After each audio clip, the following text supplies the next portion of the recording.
So you clicked on this video because you want to get into Johns Hopkins or at least any competitive school. I personally, I can't tell you what you specifically need to do to get into Johns Hopkins. I'm not a college counselor. I am not that knowledgeable about all these different things that you can do. Obviously, people on TikTok, people on YouTube, they're trying to sell you this package of oh, this is what you have to do. You have to have these clubs, these officer positions, these summer programs. But 99% of the time, they're just trying to sell you your program and make you pay like $3,000 to go to their summer program or pay this much money for some college counseling program. Yeah, they're not in it for you. They're not trying to help you. They're just trying to help themselves, What I can do for you is I can just tell you what my stats were for this year, because especially this admission cycle, 2006, 2007 cycle was really terrible. Over 4.1 million people were born in 2007, a huge spike just randomly for no reason. It was really difficult to get accepted. It was a really competitive year this year, and each successive year just keeps on getting more competitive and more competitive. I'd say this is due to social media kind of pushing college admissions and kind of informing people what applications are good and what applications are bad. So now everyone knows the secrets to college admission. So that makes it even more difficult for students. But without further ado, here are my stats. We're gonna start off with courses, SAT, and just those non-extracurricular things first. So I could bore you with all the courses I took, but basically the main highlights of my coursework were basically I took pre-calculus over freshman summer. So that made me take calculus BC as a sophomore. The notable APs I took were Psych, AP US History, AP Art History, AP World History, AP Bio, AP Chem, AP Physics, AP Lang, AP Spanish Lang, AP Comp-Sci Principles, Multivariable Calculus, AP US Government. So those were the most notable courses I took. Everything else were, of course, honors courses in my respective classes. For my AP scores, I got all 5s except for 3 courses. I got a 4 on World History and AP US History, and I got a 3 in Spanish Lang because obviously I'm not a native speaker, and the speaking portion kind of messed me up really bad. I don't know why I got a 4 in the histories.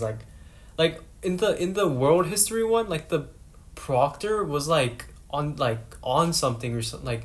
They were saying there was 10 minutes left on the DBQ, and then they're saying, wait, never mind, there's 25 minutes left. So I got so confused, and I wrote my whole DBQ, but then I forgot to put my outside evidence point one. Oh my, it was so bad. Oh my, but I'm not gonna blame it all on that, because I don't think that would have dropped me itself from a 5 to a 4. But that was such a bad experience of an exam. That was so terrible.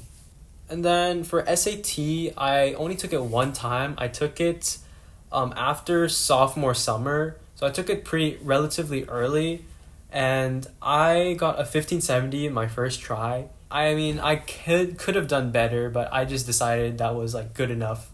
That was what was needed of me to get into a competitive school like Johns Hopkins. And then my rank, I have a 4.8 GPA out of 5 weighted, which made me the rank 4 out of a class of around 770 students. And yeah, those were all of my quantitative statistics for college admissions. So my first extracurricular was a personal project called Bars of Hope. Essentially, it was basically a company that I created that was non-profit. What I did was I chemically designed a soap that was not harming to sensitive skin, because my sister has a genetic condition, and one of the symptoms revolved around her skin being really sensitive to certain chemicals, certain harsh chemicals. So I made this soap because me and my mother would make it before I even made this company at home for my sister and the rest of our family, for us to just all use. So then one day I was like, wait a minute, what if I just make this into a company and I just spread this soap to other kids who are similar to my sister? So I sold around 150 bars I made a promise that for every bar that I sold, I would donate a bar to any organization. And turns out I actually donated 150 bars to Texas Children's Hospital. They received these bars and they actually like approved my soap to be used for patients in their hospital. So that was like a huge thing for me, because like that proved that my soap wasn't harmful towards anyone, and it was actually like beneficial towards my local community. And I was really proud of that because I could help kids like my sister. Another one of my notable activities was that I actually worked. I was employed at this like coaching center.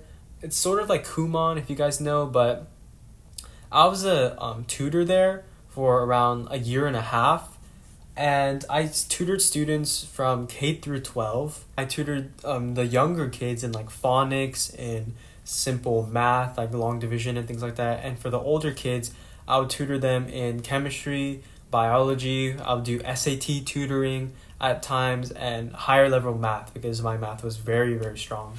The pay was decent. I got paid like $13 an hour. I didn't really like my job actually, but I just consistently did it because I actually loved like tutoring the kids and interacting with my kids. But at times the hours were very difficult to manage, especially with school. But I think like colleges like looked at this and were impressed by my ability to like balance like work as well as like my schoolwork. And I think this was really beneficial towards my college application because it was like genuine community like outreach and me just like enriching education in my local community, as well as personal projects and things outside of school. I also worked with things in school. For instance, I was on our school's tennis team and I played for varsity for 3 years. Also, I was an assistant like coach and assistant teacher at my mother's Korean church, which I facilitated like Korean culture and Korean like dance and Korean like games every Saturday that I would attend. Yeah, and apart from other clubs that I was just members in that I put on my activity list, that was basically everything I did. Another thing that I did was I took college courses at the local community college for math, but I took calculus 3 there, but I didn't really put it on my application at all, and I didn't really mention it much in essays and things like that. Yeah, that was basically it. So you can kind of see how like I'm like a little bit confused with how I got to Johns Hopkins a little bit, because like there's like other people with like the more insane like extracurriculars and things like that, but I personally think I only had like one that like really carried me. So that's why I say like college admissions is really like lucky and like luck based, and really like there's no blueprint, you know. So I did what I thought was the best thing to do, and yeah, that's how I got in. I hope you guys liked this video, and I hoped it like helped you understand like college admissions more.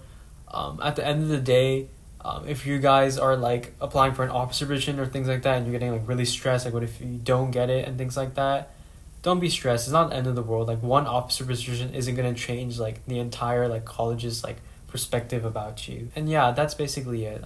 That's my best bit of advice. Yeah, thank you for watching this video, and if you made it this far, yeah, thank you. Please subscribe.